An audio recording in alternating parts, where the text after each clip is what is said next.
السلام علیکم خواتین و حضرات، اس چینل پر ہم پیش کرتے ہیں آپ کے لیے جرم و سزا اور تفتیش کی ناقابل فراموش کہانیاں جو انسانی حس و حوث کا آئینہ ہے۔ مختار بی بی خاموش رہی، شاید بات اس کی سمجھ میں آ گئی تھی۔ میں کچھ کہنے کا ارادہ کرنے ہی والا تھا کہ اسی وقت بیرونی دروازے پر دستک ہوئی۔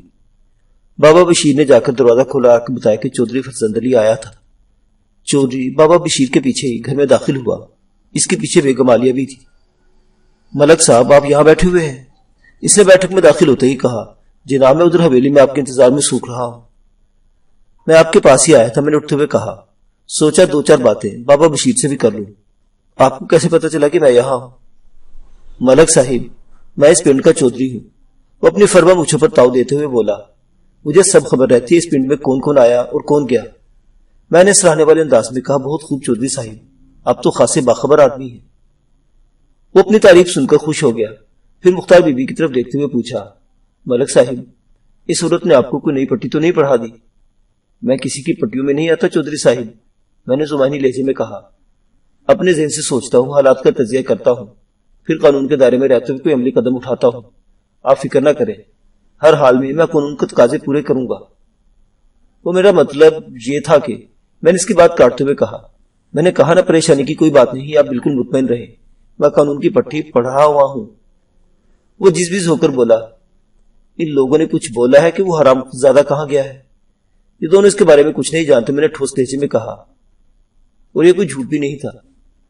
چودھری نے باہر کی جانب قدم اٹھاتے ہوئے کہا، آئے میں آپ کو موقع دکھا دوں۔ میں ASI رانا افضل کے ساتھ چودھری کے پیچھے ہی بابا بشیر کے گھر سے نکل آیا۔ میرے ذہن میں ہر لمحے یہ خدشہ موجود تھا کہ کہیں عالیہ بیگم اور مختار بی بی کوئی محاذ نہ کھول بیٹھے، لیکن خیریت گزری کہ مختار بی بی نے میری ہدایت پر عمل کیا اور عالیہ نے بھی کوئی تلخ ترش بات نہیں کی تھی۔ چودھری نے عالیہ بیگم کے گھر کے اندر داخل ہوتے ہوئے کہا، مجھے تو شک ہے ملک صاحب، یہ بڈھا بڈھی ضرور امیلیہ کے بارے میں کچھ نہ کچھ جانتے ہوں گے۔ آپ ان پر ذرا سختی کریں تو ممکن ہے کوئی کام کی بات معلوم ہو جائے۔ ضرورت پڑی تو میں دونوں کو حالات میں ڈال دوں گا، میں تسلی امیز لہجے میں کہا۔ پھر ASI کو مخاطب کرتے ہوئے ہدایت کی، رانا تم ذرا بابا بشیر سے کہو کہ گھر میں ہی رہے، میں ابھی اس کے ساتھ ہی فرید پاٹری چلوں گا۔ ASI چلا گیا تو چودھری مجھے کمرے میں لے آیا جہاں صفیہ وقوع کے روز رات کو سوئی تھی۔ وہ ایک اندرونی کمرہ تھا۔ عالیہ بیگم مجھے بتا چکی تھی کہ صفیہ الگ کمرے میں سوتی تھی۔ عالیہ بیگم میرے قریب ہی کھڑی تھی۔ میں نے اس سے سوال کیا، عالیہ بیگم، کیا آپ کو اچھی طرح یاد ہے کہ صفیہ نے رات سونے سے پہلے دروازے کو اندر سے کنڈی لگا لی تھی؟ آپ بھی کمال کرتے ہیں تھانے دار صاحب، وہ بیزاری سے بولی۔ اگر صفیہ نے دروازے کی کنڈی لگائی ہوتی تو وہ شیطان اندر داخل کیسے ہو سکتا تھا؟ میں نے کہا، اس کا مطلب ہے دروازہ اندر سے بند نہیں تھا۔ یہ جملہ میں نے بڑے سرسری انداز میں ادا کیا تھا۔ کچھ دیر سوچنے کے بعد میں نے عالیہ بیگم سے پوچھا، اچھی طرح سوچ کر بتائیں، گزشتہ چند روز میں آپ نے کسی معاملے پر صفیہ کو ڈانٹ ٹپٹ تو نہیں کی تھی؟ بالکل نہیں تھانے دار صاحب۔ آپ نے صفیہ کے رویے میں کوئی غیر معمولی بات محسوس کی ہو؟ نہیں جناب، اس نے نفی میں سر ہلایا، سب کچھ معمول کے مطابق تھا۔ میں نے کہا، اگر واقعی امیر علی نے آپ کی بیٹی کو غائب کیا ہے تو اس کا مطلب یہ ہے کہ اس نے صفیہ کو گھر سے نکالنے سے پہلے ضرور بے ہوش کیا ہوگا۔ بصورت دیگر صفیہ یقینی طور پر مزاحمت کرتی اور شور شرابے سے آپ کی آنکھ کھل جاتی۔ میرا بھی یہی اندازہ ہے ملک صاحب، چودھری فرزند علی نے کہا۔ اس چال باز نے بڑی منصوبہ بندی سے صفیہ کو غائب کیا ہے۔ اگر وہ ایک بار میرے ہتھے چڑھ جائے تو میں اس کی ساری چال بازی اس راستے سے نکال دوں۔ بات ختم ہوتے ہی چودھری جھینپ سا گیا۔ اسے فوری طور پر احساس ہو گیا عالیہ بیگم کی موجودگی میں اسے ناشائستہ کلمات ادا نہیں کرنے چاہیے تھے، مگر الفاظ منہ سے نکل چکے تھے، اس لیے اس کی واپسی ممکن نہیں تھی۔ اسی دوران میں ASI واپس آ گیا۔ ہم دونوں نے گھوم پھر کر جائے وقوع کا تفصیلی جائزہ لیا، پھر ہدایت پر ASI موقع واردات کا نقشہ بنانے لگا اور میں چودھری کے ساتھ عالیہ بیگم کی بیٹھک میں آ بیٹھا۔ عالیہ بیگم بھی سائی کی طرح چودھری کے ساتھ ہی لگی ہوئی تھی۔ میں نے تھوڑی دیر تک خاموشی اختیار کیے رکھی اور پھر گمبھیر لہجے میں چودھری فرزند علی کو مخاطب کرتے ہوئے کہا، چودھری صاحب، اب تو معاملہ ڈھکا چھپا نہیں رہ سکتا، بات تھانے تک پہنچی ہے تو بہت جلد پورا گاؤں اس سے آگاہ ہو جائے گا۔ یہ تو آپ ٹھیک کہہ رہے ہیں ملک صاحب، چودھری پرسوچ انداز میں کہا۔ اب تو عالیہ کی عزت آپ کے ہاتھ میں ہے، اب جتنی جلدی صفیہ کو ڈھونڈ نکالیں گے اتنا ہی اچھا ہوگا۔ خرچے کی آپ پرواہ نہ کریں، میں ہر خدمت کے لیے تیار ہوں، عالیہ کی پریشانی مجھ سے دیکھی نہیں جاتی۔ میں نے کہا، صفیہ کی تلاش سے خرچے کا کیا تعلق ہے چودھری صاحب؟ سمجھا کریں ملک صاحب، وہ معنی خیز انداز میں بولا، میں نے اپنے علاقے کے ہر تھانے دار کا ہمیشہ خیال رکھا ہے۔ میں نے دو ٹوک انداز میں کہا، میں دوسرے تھانے داروں سے بہت مختلف ہوں چودھری صاحب، مجھے اپنے فرائض کی ادائیگی کے لیے حکومت پاکستان باقاعدہ تنخواہ دیتی ہے اور صفیہ کی بازیابی میرے فرائض کا حصہ ہے۔ آپ میری خدمت کا خیال دل سے نکال دیں۔ البتہ آپ کے تعاون کی مجھے ہر قدم پر ضرورت پڑ سکتی ہے۔ کس قسم کا تعاون تھانے دار صاحب؟ عالیہ بیگم نے پوچھا۔ حقائق کی فراہمی۔ کیا مطلب؟ چودھری نے چونک کر کہا۔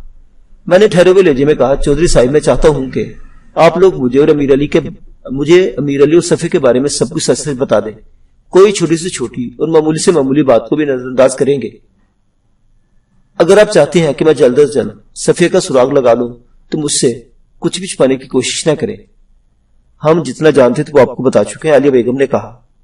میں نے اس کی جانب دیکھتے ہوئے تنبیہی لہجے میں کہا، اگر بعد میں کسی مرحلے پر مجھے معلوم ہوا کہ آپ نے دانستہ کوئی بات چھپانے کی کوشش کی ہے تو آپ کی پوزیشن بہت نازک ہو جائے گی۔ میرا خیال تھا وہ سمجھداری کا مظاہرہ کرتے مجھے امیر علی اور صفیہ کی محبت کے بارے میں سب کچھ ٹھیک ٹھاک بتا دیں گے، لیکن میرا خیال غلط ثابت ہوا۔ چودھری نے نہایت ڈٹائی سے کہا، ملک صاحب لگتا ہے آپ ہمارے بارے میں کسی غلط فہمی کا شکار ہو گئے ہیں۔ عالیہ بیگم جلدی سے بولی، ضرور اس تیرا تالنی نے آپ کو الٹی سیدھی پٹھی پڑھائی ہوگی۔ مجھے کسی نے کچھ نہیں بتایا۔ پھر آپ کو ہم پر کیا شک ہے؟ میں نے کہا، مجھے آپ پر نہیں بلکہ صفیہ اور امیر علی پر شک ہے۔ کیسا شک؟ چودھری نے سنجیدہ لہجے میں پوچھا۔ میرے خیال میں صفیہ بھی امیر علی کو پسند کرتی تھی۔ میں نے ایک ایک لفظ پر زور دیتے ہوئے کہا، اور وہ اپنی مرضی سے امیر علی کے ساتھ گئی ہے۔ عالیہ بیگم چیخ سے مشابہ آواز میں بولی، میری بیٹی تو اس منحوس پر تھوکتی بھی نہیں تھی، وہی ہاتھ دھو کر صفیہ کے پیچھے پڑا ہوا تھا۔ صفیہ کے بارے تو میں سوچ بھی نہیں سکتی کہ وہ ایسا قدم اٹھا سکتی ہے۔ ایک لمحے کے توقف سے اس نے اضافہ کیا، اب تو مجھے پورا یقین ہو گیا کہ آپ کو یہ باتیں اسی صد خصمی نے بھری ہے۔ وہ اپنی بات ختم کرتے ہی مختار بی بی کو ناقابل اشارت گالیوں میں توڑنے لگی۔ چودھری نے اس موقع پر خاصی سمجھداری کا ثبوت دیا۔ اس نے پہلے عالیہ بیگم کا غصہ ٹھنڈا کیا، پھر مجھ سے مخاطب ہوتے ہوئے کہا، ملک صاحب حقیقت تو یہ کہ صفیہ کا امیر علی کے ساتھ کسی قسم کا کوئی معاملہ نہیں تھا۔ اس نے ایک لمحے کا توقف کیا، پھر سلسلہ کلام کو جاری رکھتے ہوئے بولا، اور بالفرض اگر وہ محبت نامی حماقت میں مبتلا ہو گئی تھی تو اس معاملے کی سنگینی کم نہیں ہو جاتی، اور نہ ہی امیر علی کو بے قصور ٹھہرایا جا سکتا ہے۔ صفیہ اپنی مرضی سے اس کے ساتھ گئی ہے یا اس نے زبردستی صفیہ کو اغوا کیا ہے، ہر دو صورت میں امیر علی مجرم ہی رہے گا۔ مجھے آپ سے اتفاق نہیں ہے چودھری صاحب، میں نے ٹھوس لہجے میں کہا۔ پہلی بات تو یہی ہے کہ میں آپ کی طرح محبت کو حماقت نہیں سمجھتا۔ آپ تو میرے الفاظ پکڑنے کی کوشش کر رہے ہیں۔ میں نے اس کی دلیل کو نظر انداز کرتے ہوئے کہا، اور دوسری بات یہ کہ ہر دو صورت میں امیر علی کے جرم کی نوعیت اور سنگینی ایک جیسی نہیں رہے گی۔ آپ میری بات کا مطلب سمجھ رہے ہیں نا؟ عالیہ بیگم نے جلے کٹے لہجے میں کہا، امیر علی جائے جہنم میں، آپ اسے پھانسی پر لٹکائیں یا پھولوں کے ہار پہنائیں، مجھے تو میری صفیہ چاہیے۔ سچی بات یہی ہے ملک صاحب، چودھری نے عالیہ کے ہامے ہامے لاتے ہوئے کہا۔ عالیہ صفیہ کی وجہ سے بہت پریشان ہے۔ اس قسم کے معاملے میں ہر ماں کو اپنی بیٹی کے لیے پریشان ہونا ہی چاہیے، میں نے قدرے نرم لہجے میں کہا۔ آپ فکر مند نہ ہو، میں آپ کی بیٹی کو بہت جلد ڈھونڈ نکالوں گا۔ اللہ آپ کا بھلا کرے تھانے دار صاحب۔ عالیہ بیگم تشکر امیز لہجے میں بولی، اگر میری بیٹی مجھے واپس مل جائے تو میں اللہ کا لاکھ لاکھ شکر ادا کروں گی۔ امیر علی سے مجھے کیا لینا دینا، آپ اس کے ساتھ جیسا جی چاہے سلوک کریں۔ چودھری کے پسپائی امیز رویے اور عالیہ بیگم کے بدلتے ہوئے تیوروں کو دیکھتے مجھے یقین ہو گیا کہ مختار بی بی اور بشیرہ کی فراہم کردہ معلومات مبنی پر سچ تھی۔ ویسے بھی حالات کی صورت اسی جانب اشارہ کر رہی تھی کہ صفیہ اپنی مرضی اور خوشی سے امیر علی کے ہمراہ رفو چکر ہو گئی تھی۔ عالیہ بیگم اور چودھری فرزند علی اگر امیر علی اور صفیہ کے روابط کو چھپانا چاہتے تھے تو میں نے بھی ایک حتمی نتیجے پر پہنچنے کے بعد فیصلہ کر لیا تھا کہ اس معاملے میں اب زیادہ نہیں کرنے دوں گا۔ ایک بات پایا ثبوت کو پہنچ چکی تھی کہ اگر امیر علی کا سراغ لگا لیا جاتا تو صفیہ تک بآسانی پہنچا جا سکتا تھا۔ بابا بشیر امیر علی کے بارے میں صرف اس حد تک جانتا تھا کہ وہ ضلع سیالکوٹ موضع سمبڑیال کا رہنے والا تھا۔ یہ بات امیر علی نے اسے بتائی تھی۔ اگر امیر علی نے بابا بشیر سے غلط بینی نہیں کی تھی تو سمبڑیال جا کر معلومات حاصل کرنا ضروری تھا، لیکن سب سے پہلے میں امیر علی کے کارخانے میں جا کر اس کے کارخانے کے مالک سے ملنا چاہتا تھا۔ میں نے چودھری فرزند علی کو مخاطب کرتے ہوئے کہا، چودھری صاحب آپ موزہ کنگنی والا کے بڑے باخبر چودھری ہیں، ذرا سوچ کر بتائیں کل صبح سے اب تک گاؤں میں سے کتنے افراد باہر گئے ہیں؟ میں آپ کو 15 منٹ بعد بتا سکتا ہوں۔ کل سے آج تک کون کون گاؤں سے باہر گیا ہے اور کون کون یہاں آیا ہے؟ چودھری نے جواب دیا، مجھے اپنے خاص بندوں سے پوچھنا ہوگا۔ ویسے فوری طور پر آپ کو بتا سکتا ہوں کہ امیر علی اور صفیہ کے سوا سب افراد گاؤں میں موجود ہیں۔ بہتر ہوگا کہ آپ اپنے خاص بندوں سے تصدیق بھی کر لیں۔ وہ کچھ سوچتے ہوئے بولا، کہیں آپ یہ تو نہیں سمجھ رہے کہ صفیہ کسی اور شخص کے ساتھ؟ اس نے دانستہ جملہ ادھورا چھوڑ دیا۔ میں نے کہا، میں کسی امکان کو نظر انداز نہیں کرنا چاہتا۔ بعض اوقات ایک معمولی سی بات حالات کا رخ بدل جاتا ہے۔ چودھری نے کہا، جناب ملک صاحب آپ حویلی پر تشریف لے چلیں، باقی کی باتیں وہی کریں گے۔ کچھ مجھے بھی تو خدمت خاطر کا موقع دیں۔ میں اس وقت ڈیوٹی پر ہوں، میں نے کہا۔ خدمت خاطر ادھار رہی، پھر کبھی موقع ملا تو آپ کے دولت خانے پر بھی ضرور آؤں گا۔ ابھی تو میں نے یہ چھوٹی سی گزارش کی ہے، اس پر کچھ کام کریں۔ اب آپ تھانے جائیں گے؟ فی الحال تو میں ادھر ہی کچھ لوگوں سے معلومات حاصل کروں گا، میں نے کہا۔ پھر امیر علی کے کارخانے پر جاؤں گا۔ میرا تو خیال اب حویلی پر چلتے، اور میں نے بھی آپ کو اپنے خیال سے آگاہ کر دیا ہے۔ اسی دوران میں اے ایس آئی نے موقع واردات کا نقشہ تیار کر لیا تھا۔ میں نے ضروری کارروائی مکمل کر کے بابا بشیر کے گھر کا رخ کیا۔ جب تک میں بابا بشیر کے ساتھ کنگنی والا کی حدود سے باہر نہیں نکل گیا، چودھری فرزند علی میرے ساتھ ساتھ رہا تھا۔ ایک بار تو اس نے یہ خواہش بھی ظاہر کی تھی کہ وہ میرے ساتھ فرید پارٹی تک جانا چاہتا ہے، لیکن میں نے بڑی خوبصورتی سے اسے ٹال دیا تھا۔ چودھری فرزند علی نے وعدہ کیا تھا کہ میری مطلوبہ معلومات وہ شام تک تھانے پہنچا دے گا۔ فرید پارٹی مین جی ٹی روڈ پر واقع تھی اور کنگنی والا سے زیادہ دور نہیں تھی۔ جب ہم بابا بشیر کی میت میں کارخانے میں داخل ہوئے تو اس وقت سپہر کے 3 بج رہے تھے۔ کارخانے کے باہر مین گیٹ کے اوپر واضح الفاظ میں فرید پارٹی لمیٹڈ کا بورڈ نصب تھا، جو میں نے دوری سے دیکھ لیا تھا۔ داخلی گیٹ سے اندر دائیں جانب کارخانے کا دفتر تھا، بائیں جانب ایک چکنا ہموار اور پختہ فرش دکھائی دے رہا تھا، جس پر ایک ترتیب کے ساتھ برتن والے سانچے رکھے ہوئے تھے۔ ان سانچوں میں ڈھلے ہوئے مٹی کے برتن موجود تھے جو سکھانے کے لیے دھوپ میں رکھے گئے تھے۔ اس طویل اور اس فرش کے بعد کارخانے کا سٹور روم تھا، جہاں امیر علی بابا بشیر کے ساتھ تڑنگر بھرتا تھا۔ دوسری جانب دفتری حصے کے بعد ایک بڑا ہال تھا، جہاں برتن بنانے کے چاک نصب تھے۔ ان مشینی چاکوں پر درجنوں افراد برتن بنانے میں مصروف تھے۔ اس ہال سے آگے کارخانے کے اختتامی حصے میں برتن پکانے کی 4 بڑی بھٹیاں موجود تھی۔ حال میں نہ صرف یہ کہ چاقوں پر برتن سانچوں میں ڈھالے جاتے تھے، بلکہ برتنوں پر گلکاری اور شیشہ سازی کا تمام کام بھی مکمل ہوتا تھا۔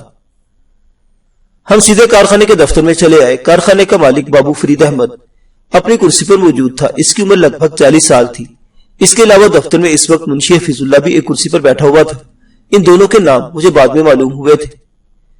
بابو فرید نے بابا بشیر پر نظر پڑتے ہی کہا، بابا کیا بات ہے، تمہاری طبیعت تو ٹھیک ہے، بڑی دیر سے آ رہے ہو؟ مجھے اس بات پر حیرت ہوئی کہ فرید نے امیر علی کے بارے میں کوئی استفسار نہیں کیا۔ میں نے سوچا ممکن ہے بابا بشیر اسے اس بارے میں پہلے ہی بتا چکا ہو۔ بابا بشیر کے جواب دینے سے پہلے ہی میں نے اپنا تعارف کرواتے ہوئے کہا، میرا نام ملک صفدر حیات ہے۔ پھر میں نے اسے بتایا کہ میں اس علاقے کا نیا تھانے دار ہوں۔ وہ اپنی کرسی سے اٹھ کر کھڑا ہو گیا۔ منشی حفیظ اللہ نے بھی اس کی تقلید کی۔ بابو فرید احمد اور منشی نے باری باری مجھ سے اور اے ایس آئی رانا افضل سے مسافہ کیا اور ہمیں بیٹھنے کے لیے کرسی پیش کی۔ ہم بیٹھ چکے تو بابا فرید نے حیرت بھرے لہجے میں کہا، ایک خیریت تو ہے ملک صاحب؟ آپ بابا بشیر کے ساتھ، میرا مطلب ہے کوئی گڑبڑ تو نہیں ہے؟ کوئی کیا، اچھی خاصی گڑبڑ ہے بابو جی، بابا بشیر نے کہا۔ کس قسم کی گڑبڑ؟ بابو فرید کی حیرت میں تشویش کا عنصر بھی شامل تھا۔ میں نے مختصر مگر جامع الفاظ میں بابو فرید کو امیر علی والے واقعے کے بارے میں بتایا۔ وہ افسوسناک انداز میں سر ہلاتا رہا۔ میں نے اپنی بات کے اختتام پر کہا، میں اسی سلسلے میں پوچھ گچھ کرنے آیا ہوں۔ مجھے یقین ہی نہیں آ رہا کہ امیر علی نے ایسی حرکت کی ہوگی۔ بابو فرید ابھی تک نفی میں سر ہلا رہا تھا۔ وہ ایسا تو نہیں تھا۔ بابا بشیر نے کہا، میں خود بھی اسے ایسا نہیں سمجھتا تھا بابو جی، لیکن یہ واقعہ رونما ہو چکا ہے۔ بابو فرید نے منشی حفیظ اللہ کو ہمارے لیے چائے پانی کا بندوبست کرنے کی ہدایت کی۔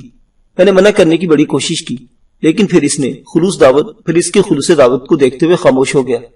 بابو فرید نے مجھ سے پوچھا، آپ کس قسم کی پوچھ گچھ کرنا چاہتے ہیں؟ میں نے کہا، سب سے پہلے تو آپ مجھے امیر علی کے گاؤں کا مکمل ایڈریس بتائیں۔ اس کا ایڈریس منشی کے پاس موجود ہے، رجسٹر میں مل جائے گا۔ بابو فرید نے کہا، کہ آپ اس کے گاؤں جانے کا ارادہ رکھتے ہیں؟ ہاں میں یہ ارادہ رکھتا ہوں، میں نے کہا۔ اس کے علاوہ بھی ہر ممکنہ جگہ پر اسے تلاش کیا جائے گا۔ آپ اس سلسلے میں مزید کوئی رہنمائی کر سکتے ہیں؟ میرے خیال میں تو امیر علی کے 2 ہی ٹھکانے تھے۔ فرید احمد کو سوچنے کے بعد کہا، سمبڑیال اور بابا بشیر کا گھر۔ میں نے کہا، فرید صاحب ایک بات میری سمجھ میں نہیں آئی۔ وہ کیا جناب؟ میرے جواب دینے سے پہلے منشی ہماری خاطر تواضع کے احکامات جاری کر کے دوبارہ دفتر میں داخل ہوا۔ اس پر نظر پڑتے ہی بابو فرید نے اس سے کہا کہ منشی جی ذرا وہ رجسٹر تو نکالے جس پر امیر علی کے گاؤں کا پتہ لکھا ہوا ہے۔ پھر وہ میری جانب متوجہ ہو گیا۔ جی ملک صاحب، اب کس بات کا ذکر کر رہے تھے؟ میں نے کہا، آج صبح جب امیر علی کارخانے نہیں پہنچا تو آپ نے کسی تشویش کا اظہار نہیں کیا۔ بابا بشیر نے مجھے بتایا کہ آپ نے امیر علی کے بارے میں پوچھا تک نہیں۔ اس کی کوئی خاص وجہ؟ ہاں اس کی ایک خاص وجہ ہے۔ اس بات نے سر ہلاتے ہوئے بولا، ہفتے کے روز میں کارخانے پہنچا تو منشی حفیظ اللہ نے مجھے ہفتے والے دن کی مکمل رپورٹ پیش کر دی۔ اس رپورٹ میں اور باتوں کے ساتھ ساتھ 2 اہم اطلاعات یہ تھی کہ مذکورہ روز بابا بشیر بخار کی وجہ سے غیر حاضر رہا تھا اور امیر علی نے 2 دن کی چھٹی لی تھی۔ چھٹی؟ میں نے چونک کر بابو فرید احمد کو دیکھا، پھر پوچھا امیر علی نے کس سلسلے میں چھٹی لی تھی؟ بابو فرید احمد نے بتایا۔ منشی کی زبانی معلوم ہوتا کہ گاؤں میں امیر علی کی والدہ بہت بیمار تھی اور اس لیے وہ 2 دن کے لیے سمڑیال جانا چاہتا تھا۔ منشی نے اسے پیر اور منگل یعنی آج اور آنے والے کل کی چھٹی دے دی تھی، اس لیے مجھے اس کے بارے میں کوئی تشویش نہ ہوئی تھی۔ اسی اسنا میں منشی مذکورہ رجسٹر لے کر آ گیا۔ رجسٹر اس صفحے پر کھلا ہوا تھا جہاں امیر علی کا پتہ درج تھا۔ امیر علی کے گاؤں کے پتے کے اوپر ایک تصویر بھی چسپاں تھی۔ بابو فرید نے امیر علی کی 2 روزہ چھٹی کا بتا کر اتنا بڑا انکشاف کیا تھا کہ میں امیر علی کا پتہ نوٹ کرنے کے بجائے منشی کی جانب متوجہ ہو گیا۔ اتنی اہم بات بابا بشیر کو بھی معلوم نہیں تھی کیونکہ اس نے ایسا کوئی ذکر نہیں کیا تھا۔ میں نے اپنا روئی سخن منشی کی طرف پھیرا تو بابو فرید نے منشی سے کہا تھانے دار صاحب کو امیر علی کی چھٹی کے بارے میں بتاؤ۔ اس نے باتفصیل مجھے سب کچھ بتا دیا۔ میں نے سوال کیا کہ امیر علی نے اس بارے میں کچھ بتایا تھا کہ اسے اپنی والدہ کی علالت کی اطلاع کس طرح ملی تھی؟ منشی نے جواب دیا امیر علی کے گاؤں کا ایک شخص یا ایک کپڑے کی فیکٹری میں کام کرتا ہے، وہ جمعے کے روز گاؤں سے آیا تھا۔ اس کی زبانی امیر علی کو اپنی والدہ کی بیماری کی خبر ہوئی تھی۔ کیا وہ شخص آپ سے بھی ملا تھا؟ نہیں، مجھے امیر علی نے اس بارے میں بتایا تھا۔ میں نے اپنی تسلی کے لیے بابا بشیر کی طرف دیکھا۔ چاچا تم نے تو مجھے ایسی کوئی بات نہیں بتائی۔ وہ حیرت کا اظہار کرتے ہوئے بولا مجھے تو خود ابھی پتہ چل رہا ہے۔ اس کا مطلب یہ کہ امیر علی نے سب کچھ سوچے سمجھے منصوبے کے تحت کیا ہے۔ ملک صاحب، اے صحیح رانا افضل نے کہا، ہمیں فوری طور پر اس کے گاؤں کا رخ کرنا چاہیے۔ گاؤں کے ذکر سے میرا دھیان رجسٹر کی طرف چلا گیا اور میں نے اپنی جیب سے نوٹ بک نکال کر امیر علی کے گاؤں کا مکمل پتہ نوٹ بک میں تحریر کر لیا۔ پھر بابو فرید کی طرف دیکھتے ہوئے پوچھا آپ کے پاس امیر علی کی اور کوئی تصویر بھی ہے؟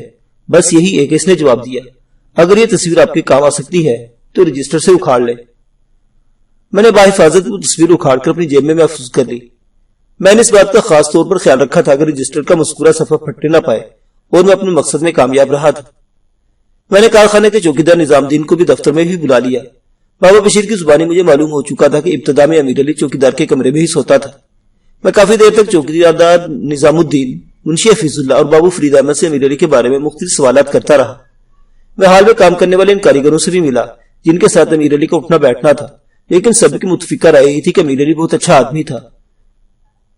کوئی بھی اس سے اس قسم کی حرکت کی توقع نہیں رکھتا تھا۔ ہزار کوشش کے باوجود بھی وہاں سے امیر علی کی تصویر اور ایڈریس کے سوا کچھ حاصل نہ کر سکا اور سرے دست یہ بہت تھا۔ ہم چائے کی پینے کے بعد کارخانے سے باہر آ گئے۔ بابو فرید نے آئندہ بھی اپنے بھرپور تعاون کا ذکر کیا تھا۔ بابا بشیر کو ہم کارخانے میں ہی چھوڑ آئے تھے۔ جی ٹی روڈ پر آ کر ہمیں ایک تانگے پہ بیٹھے اور تھانے آ گئے۔ شام کو چودھری فرزند علی تھانے آ کر اطلاع دی کہ امیر علی اور صفدر کے سوا کوئی شخص گاؤں سے غیر حاضر نہیں تھا۔